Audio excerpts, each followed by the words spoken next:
teams into growth drivers using AI. Today, we have our special guest, Julio Martinez, joining us. Julio is the co-founder and CEO of Abacum, which is an AI native FP&A platform built to help finance teams drive efficient growth and drive real business impact. With Abacum, he focuses on turning finance into a strategic function by giving teams real-time visibility into their KPIs, automated reporting, and providing better forecasting, planning, and decision-making. Before founding Abacum, Julio spent over 2 decades across finance and technology, beginning his career in investment banking, working in New York, Sao Paulo, Zurich, and London. He then transitioned into tech, where he launched multiple fintech products and deepened his focus on building solutions for finance teams. So originally he's from Spain, but now he's based in New York. And Julio brings a global perspective and a practical operator-driven mindset, which will help companies, which we'll talk about today, scale with greater clarity and control. So welcome, Julio. Super excited to have you on the show today. Well, what a blast to be here, Akil. Thank you so much for having me. Yeah, so I like you said, we've chatted. You've spent many years in investment banking. You spent many years in working with fintech, where you finally decided to go and build your own SaaS company, which is today, Abacum. Maybe you can just start off sharing a little bit about your global perspective and your experience and how finance should operate inside a SaaS business to help our listeners. Yeah, so I think fundamentally, finance teams oftentimes still today in SaaS businesses are very stuck as a back office function, right? And they are optimized through efficiency, right? We think of them as, this is a cost. It belongs to the G&A, right? To that part of the P&L where it's a pure cost. And then it's a back office. We want them to close the books very fast and then pass the audits. And look, that's okay. And it makes sense, right? That part of operational finance is very relevant. And definitely you want to judge that part of operational finance through efficiency, right? So for founders out there, yeah, you got to pay your bills. You need to collect your money and then you want to close the books. And, so cool, like make it very efficient. And then through technology, and we can talk about it, like you can get that very efficient. However, I still think that a lot of founders keep on underestimating how much value a well-equipped finance team can bring to the table when it comes to providing clarity and helping in decision making, which is the strategic part of finance, right? The forward-looking function. And maybe we will unpack this during our conversation today. But I would encourage SaaS founders to really think through, is my finance team today similar to revenue operations? Are they really helping me inform pricing decisions or product expansion decisions? Do they belong to the table? And sometimes, the conversation starts with, do I have the right talent? Right. So to start with, right. So like you need the right team to in order for you to accomplish that.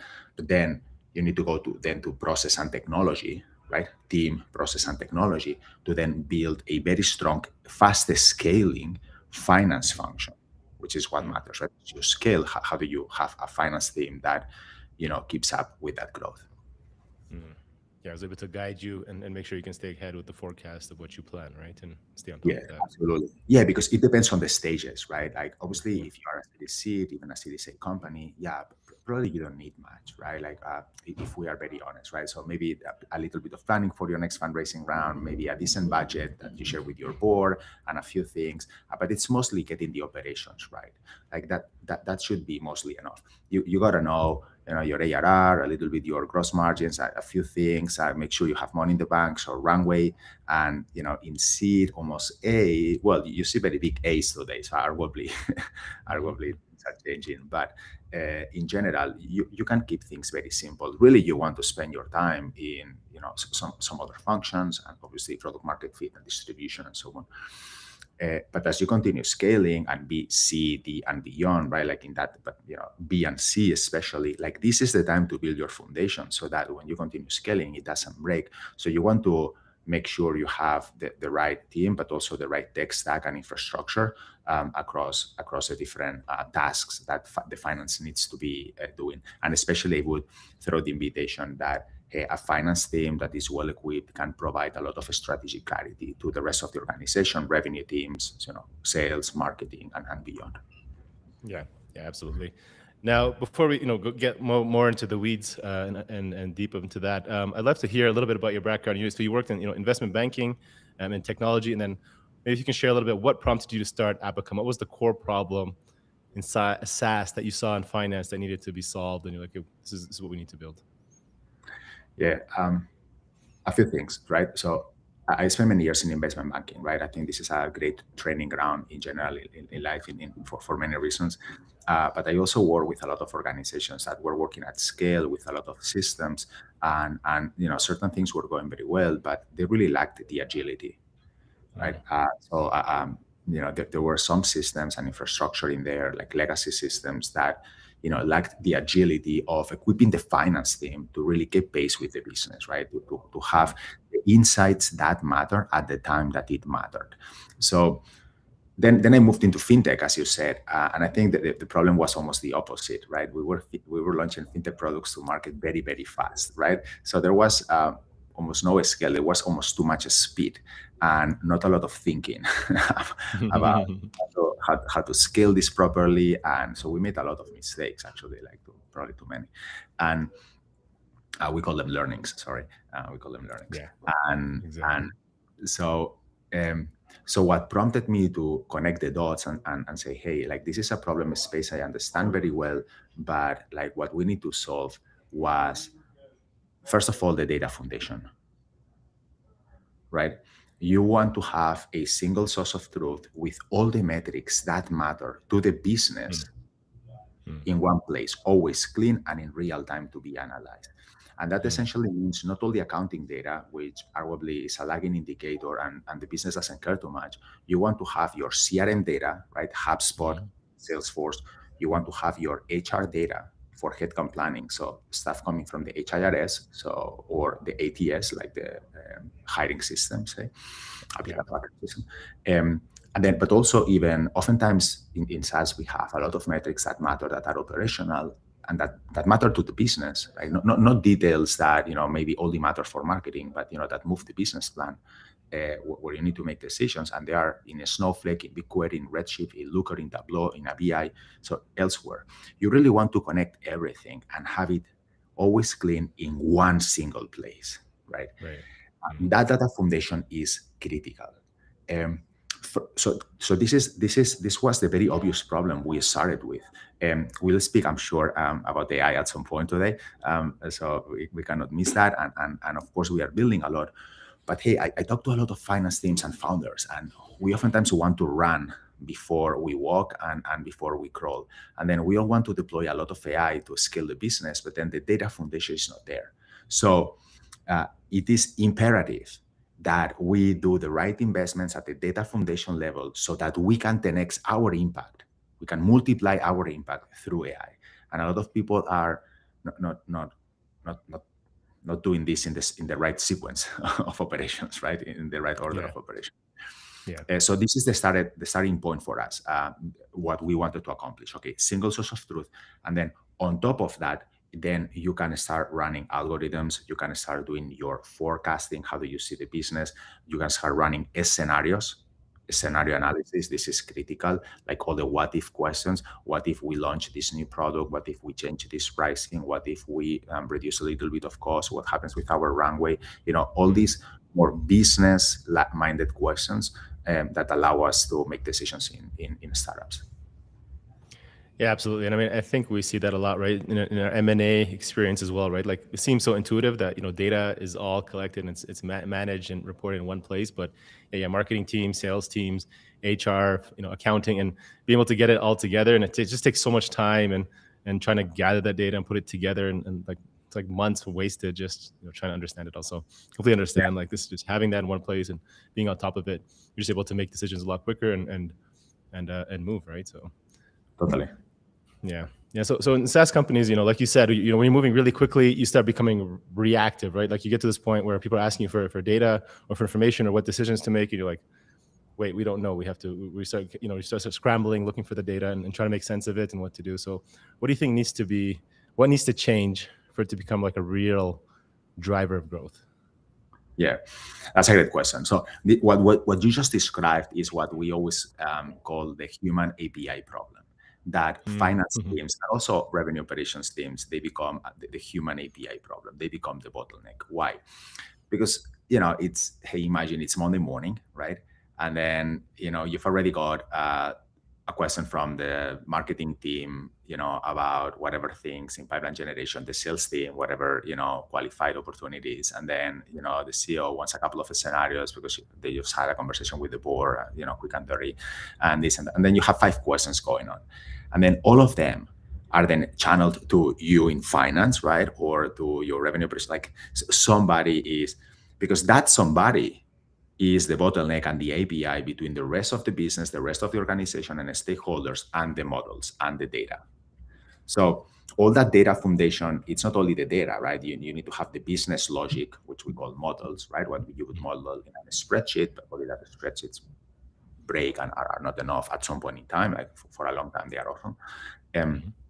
So then you have this human API problem where, this finance person gets, screwed all the time because all the questions are channeled there.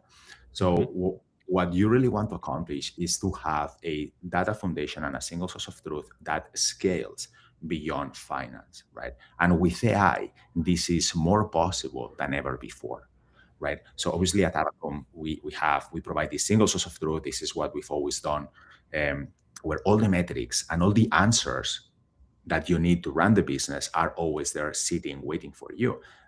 But very importantly, and this is critical, anybody in the business can consume that data, and not only through tailored dashboards that everybody can check in a very collaborative manner, and then you can run approval workflows and be very decentralized for people to consume information and make decisions.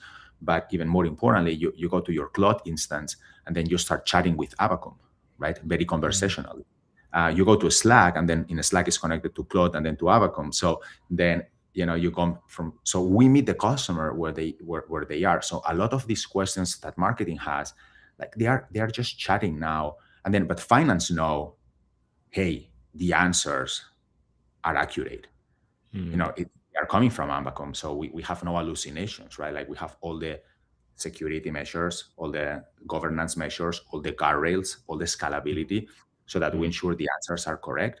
And then, the rest of the teams are unblocking themselves, and then they make better decisions. That's the cutting edge, really, of a finance function that is meeting the business with the right information at the right time. Right. So I'm assuming before this, there's a lot of it sit in different, kind of spreadsheets across different departments, and now you're able to bring all these into one, beautiful place in a unified place. So speaking about AI, which is kind of the heart of this conversation, is like I'd love to hear what, maybe you can share a little bit, what AI trends are you seeing specifically in that SaaS finance teams and the office of the CFO are using and interested in. So AI is in high demand in finance. This is what I know. I see it in high demand everywhere else. But we'll get back to what you mentioned about the spreadsheets in a second, given also the question on AI. Look, finance teams are today mandated to embrace technology and embrace AI, not only in their own teams, but also to oftentimes make sure like the rest of the organization is adopting AI with the right ROI. And I think, first of all, we are moving from adopting AI at all costs to, what's the ROI of some of the token consumption that we are seeing. And this is more of a prevalent conversation that, as the hype cycle normalizes a little bit, we'll start having some of these conversations, right? And I think this is key in finance and beyond. But still, CFOs and VP finance and head of finance and finance teams are mandated with, driving efficiency, driving productivity, ensuring the business is scaling with less, more with less, right? Efficient growth, like the same mantra that we had before. And then, of course, AI is a critical lever today to accomplish that. Within the finance, so it will be an ROI conversation for AI adoption in finance teams, in marketing teams, and elsewhere.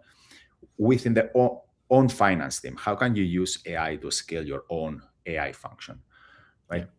Look, I think very critical use cases that we are building in the platform are going to be, for instance, you mentioned spreadsheets. Spreadsheets are awesome. Don't get me wrong. I used to be in banking. I used to model without touching the mouse, and I was very proud about it, which is very embarrassing in retrospect. But I was that guy, right? So I love a spreadsheet. So don't get me wrong. But at some point in time in your scalability journey, they become a burden because they don't scale anymore. You cannot collaborate in spreadsheets, the data volumes, like it's operational risk. There are a lot of human errors always. So they break, and this is the reality of spreadsheets. And you can always have them here and there for some ad hoc calculation, but really you want to have your data and the core of the business logic in a robust system that is very flexible and easy to manipulate, which is obviously why we built Abacom. The thing today is that, for instance, with our AI modeler, like you prompt the platform, hey, build me the three statements, the three financial statements, and then build me three scenarios on this ABC. And then the platform builds it for you at a level of accuracy that, then the human in the loop will check, will audit a little bit. Oh yeah, this makes sense. Like a couple of provocations, like what you do with Claude, right? Or GPT or whatever you like to use, right? Like, you continue prompting, you adjust, but then all of a sudden, like something that took before, scenarios that took, a very long weekend, long nights, and this and that, then people are doing in a couple of hours in our platform, or models that used to take like 2-3 weeks to build when it comes to the next budgeting cycle and stuff. Like, it's now, 1 day and a half and everything is done. So like, this is the critical impact through AI modeling. But also you have a lot of other types of, like, what we've built is a multi-agentic experience naturally. So you have AI agents monitoring your data, detecting anomalies, right? You have AI agents surfacing insights proactively, and then communicating that in a Slack or elsewhere to different people in the company that want to be in those loops. So you can do AI-driven variance analysis with a lot of explainability. So there is a lot that you can, not only automate, but actually enrich in the conversation with AI, right? So it's given your finance team and your revenue operations, and we also work a lot with revenue operations, and then they do the pipeline review and everything with us. So like it's giving them superpowers. So really it's built the tailwinds in very, very tangible ways. And kind of going deeper into that, like how are you seeing maybe with the AI tools or within Abacom, when you're working with some SaaS companies, how are you seeing them work with it for specifically do forecasting, maybe for planning, and then also revenue predictability versus how they did it previously? What are the changes you're seeing in efficiency as well?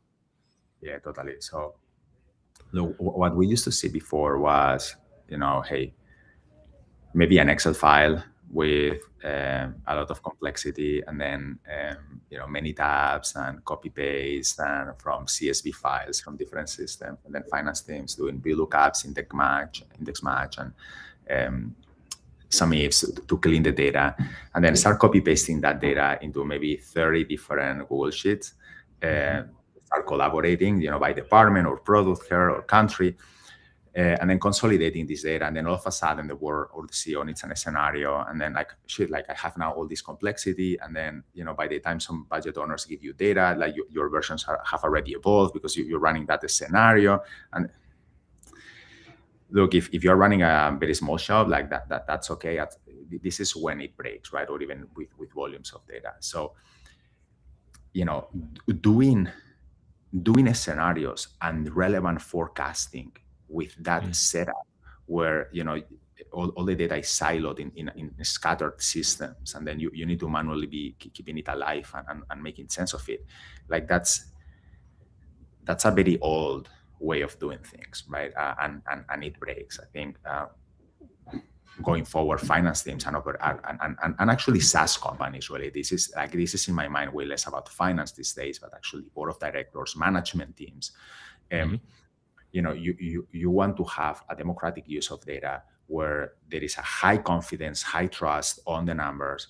Like there are no 4 CAC definitions in the business, 4 whatever it is, the ARR oftentimes, even these days, and cross margins, this, that. No, like there is clarity on the definitions, there is clarity on the data. Everybody's in high confidence. We are all looking at the same metrics. They make sense. They are in real time. They are always updated. They are clean. So the conversation is never about data quality and things like that. Like you are just jumping into the conversations straight to the inside. So this is very important. And then layering AI on top, like AI has been very powerful with finance use cases and revenue operations use cases very recently, right? Like we're talking about 6 months tops. Before that, it was okay, but not that promising. Since the release in February of, say, Opus 4.6 and then some other ongoing releases, it's been a quantum leap for us.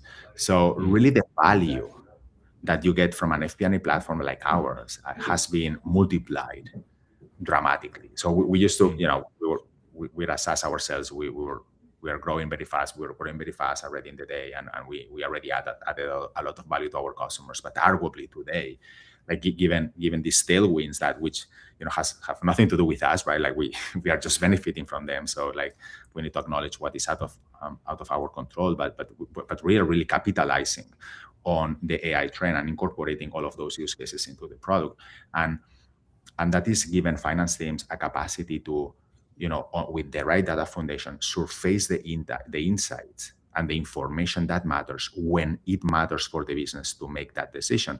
Prior to us, finance teams usually show up in the conversation pretty late, right? Yeah. The business decision has been made.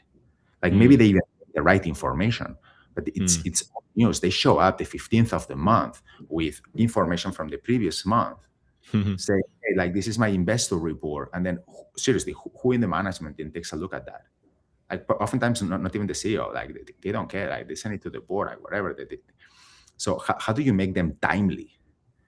How do they show up the first day of the month with maybe not 100% closed books, but still directionally correct information, so they can inform decisions? Because through AI, they and ML and some other algorithms, they can predict what's going on better. They are more timely. They can inform decisions, from products to launch, geographic expansion, performance, anticipating that pipeline coverage is not high enough or it's too high, and then we need to hire more AEs. Like, how do we get them to bring that information to the table when it matters? It's totally doable today with Abacum and with AI technology. Yeah. And maybe for SaaS founders who are listening in today, they have some kind of system in place. They may think they're doing it well. They think they have their data clean and they're making decisions based off of that. Maybe real time, it may not. They may be checking it once a month, like you said. But maybe you can share a little bit what you've seen. Where do maybe most SaaS companies get it wrong when it comes to financial planning and scaling efficiently, so that they can maybe think about applying it today and helping them become more efficient and plan better? I think, a lot of SaaS companies, imagine, go through a yearly budgeting cycle because maybe the board forces them to do it, or because they care. I don't know, but so they go, and usually it's gonna be, some of the fastest people out there, they do it in a month, but most people will do it in 2 months, and then of course you have the horror stories of 3-4 months, which is a total waste of time and highly inefficient. And then obviously they start the fiscal year, and they don't touch it much, and then maybe halfway through the year, maybe after Q1. So some teams do it quarterly, and some teams even first half of the year, and then they revisit those numbers. And so you get where I'm going, right? At the speed at which SaaS is moving today, that is a useless exercise. That maybe you're going to keep your board happy, or to pretend that we are good operators and diligent, but really is not helpful for the business. Like, why does that matter for the business? The reality today is very, very fast paced. So and this is in SaaS, but also in beyond SaaS, right? In other industries as well, that are heavily adopting technology. But I think SaaS is even more changing than other industries. So I think we have a more compelling reason to adopt technology faster. But in SaaS, like, of course, monthly what we call rolling forecasting or monthly reforecasting, quickly revisiting, like that's imperative. But I would even argue that you want to have those real conversations almost very weekly, almost weekly.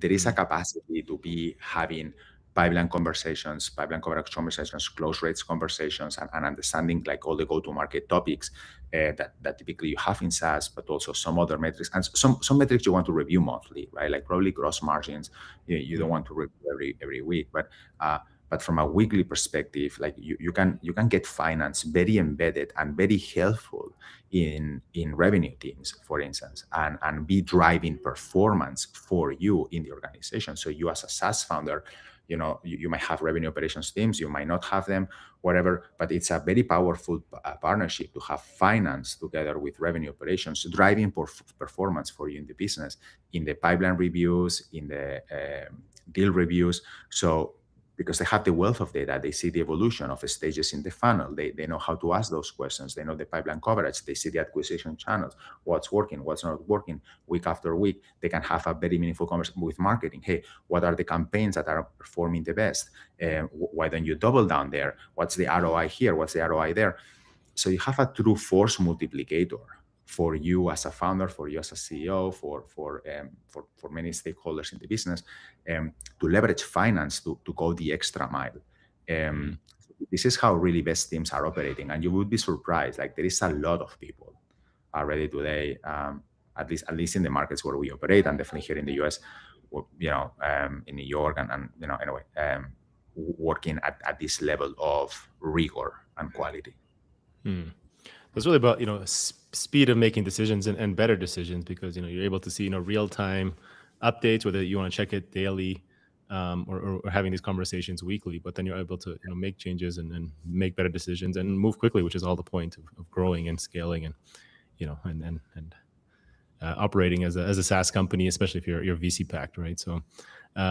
Yes. So, maybe for last question here to leave with our audience, for SaaS founders and finance leaders, maybe what's one shift or change they can make today that you recommend to help them turn their finance into a strategic advantage?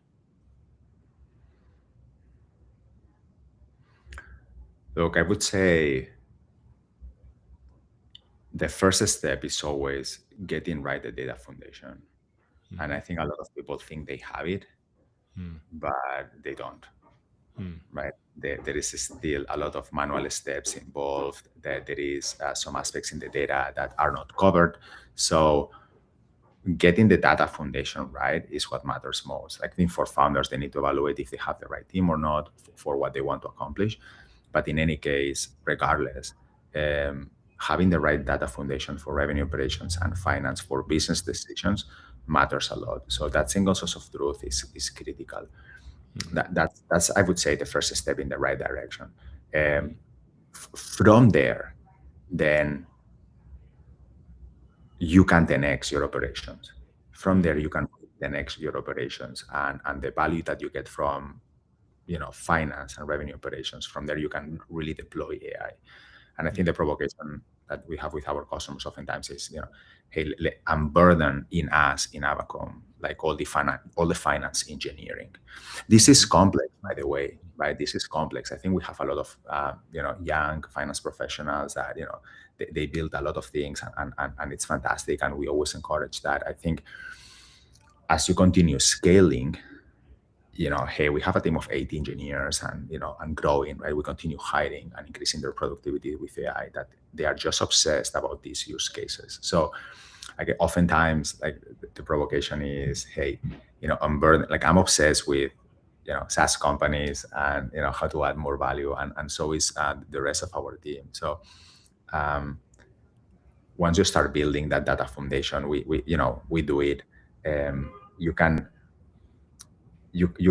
start extracting all the value that you need without worrying about security and scalability and compliance and governance and all the guardrails that you need for this to be consistent. So, but anyway, so getting started with the single source of truth is the right first step. Yeah, get the data, and then you're able to just make sure it's clean, make sure it's all in one place, and then you can move and run as quickly as possible without feeling. that you'll break your business, right? Yeah, absolutely. So Yeah. this is, I think also the collaborative workflows. So oftentimes the data foundation, we feel, hey, I'm stuck behind the desk and I'm still siloed. Right? I have my data Yeah. foundation. Now, what do I do without it? Yeah. I think having structured collaborative workflows that engages finance and revenue operations with the business in a structured way is also critical for finance teams to have a broader impact, right? And those collaborative workflows means, from headcount planning to OPEX planning to revenue planning, right? How are you doing that collaboratively? How do you get these teams embedded in their rituals and operational cadence of the company on an ongoing basis so that they can unlock their value? And from headcount approval to making sure, we see that all the time in our customers, right? Like, finance teams and revenue operations teams, they're identifying that the pipeline for account executives is slower than what you wanted, right? So the sales capacity, so you start seeing that problem coming, right? It happens a lot the other way around, right? It's like, maybe your pipeline generation functions are still lagging, but then you're moving. Like, if you don't have the right coordination and the right workflows, it is oftentimes like we see a lot of companies still making those same mistakes, or we hired too many E's and now we don't have the pipeline. Well, that's a very old problem for us to continue having, right? Like, how do we, or the other way around, like now we have a lot of pipeline, but then we don't have enough sales capacity, which is arguably a better problem to have.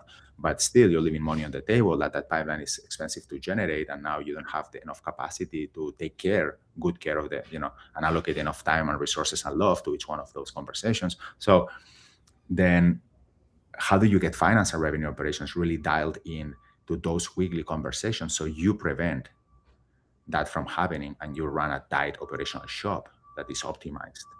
Yeah. That matters, right?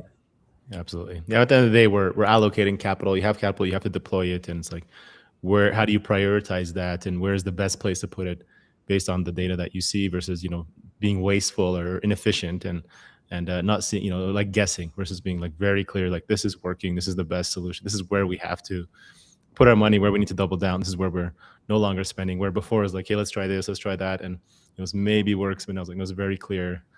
This is where we need to allocate to grow. Right. Yeah. 100%. Love it. This has been great, Julio. I think our listeners will get a lot of value. I'd love to shift gears here, move towards the rapid fire questions. Are you ready for that? Awesome. Yeah. Ready for it. Yeah. Let's do it. All right, Julio, what's one activity you enjoy outside of work and spreadsheets, maybe that gets you into a flow state? Yeah, I think oftentimes is either surfing or mixed martial arts, or some of the training I do that these are sports that force you to be in the present, for sure. You need to be 100% devoted, so it's easier to get into the flow. I mean, I try some other activities, but then maybe I don't get the flow. Yeah, love it. Julio, what's one piece of advice you wish you had known, and if you could go back, you would tell, let's say, your 25-year-old self? Yeah. So I think I'm telling actually my kids, and I mean, and they're 14, right? So definitely the younger me is maybe a couple of things. So one is very important to me: learn to enjoy the process as soon as possible, right? Learn to enjoy delivering the inputs and don't get attached on the outcomes as soon as possible in your life. Because I oftentimes feel I have not learned it yet. And that's a shortcut for unhappiness. So, and I think it takes many years to really learn this for real. And I've been trying, but I'm working on it. So I wish I had started this journey of really focusing on what you control, caring about the inputs, really, focusing on the love for the craft, the love for the game, and then maybe, delaying a little bit that obsession and that focus and that attachment to the outcome and the results that we get in, which of course in SaaS is difficult. Like, you're looking at the ARR numbers and all these metrics we talked about, and then you want to grow and deliver. And, if you're venture back, then it's even worse, and this and that. And then you're trapped into that. When really the only thing that matters is that you are really obsessed with the inputs and that you enjoy those inputs. And so that's something that I'm actually, trying that, my children are competitive in sports, and so I'm trying them to to foster that in them, and I think it's a great opportunity for them to learn it now rather than later. So I would pick that one. Love it. Yeah, it's a lot of patience, right? And like enjoying the reps that you're putting in, and just day in day out put in the reps. So be patient and don't be impatient for the results of it. Yeah. One day you'll just wake up, you're like, wow, there's results, but yeah, you gotta go through it. Yeah. Julio, what are some of the biggest challenges you're currently facing in order to continue to grow? Meaning, what keeps you up at night these days?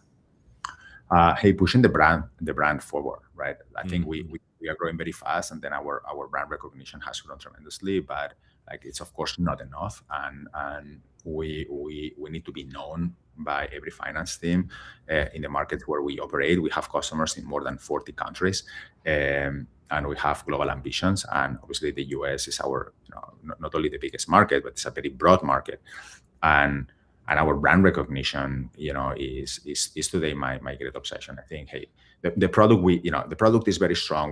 We know we have the best product for our ICP, and we continue investing, and we are all increasing the modes.